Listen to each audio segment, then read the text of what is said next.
Langkah mendaftarkan penerima manfaat ini sebagai kelanjutan langkah yang digambarkan pada video 2 tentang memetakan fasilitas desa.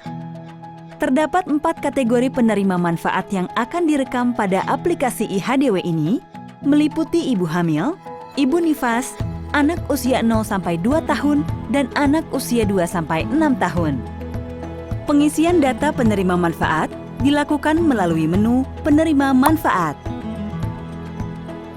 Untuk menambahkan data ibu hamil, lakukan dengan menekan tombol tambah dan pilih gambar ibu hamil. KPM akan mengisikan data-data sebagai berikut. 1.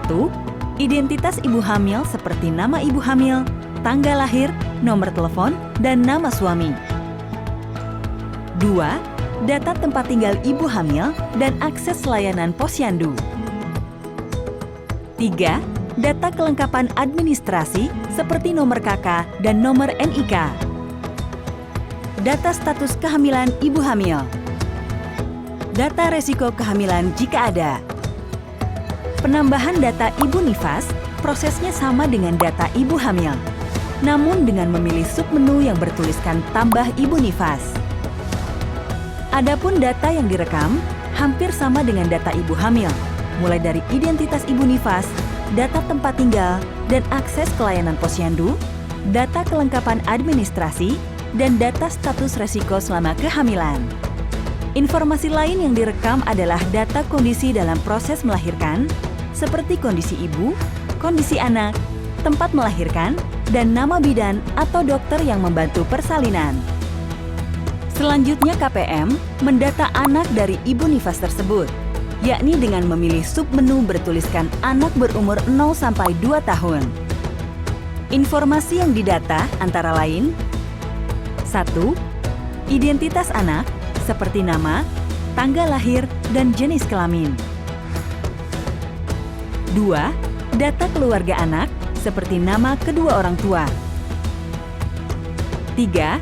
Data kelengkapan administrasi, seperti nomor KK dan nomor NIK. 4. Data alamat. 5.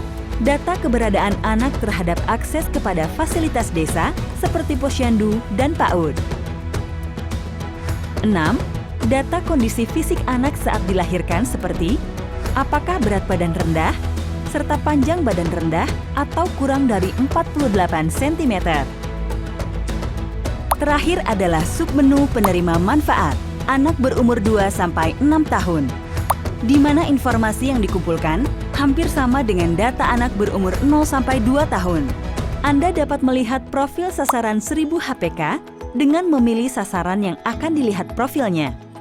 Skor konvergensi menunjukkan bahwa semakin tinggi skor, artinya semakin lengkap sasaran 1000 HPK menerima layanan pencegahan stunting.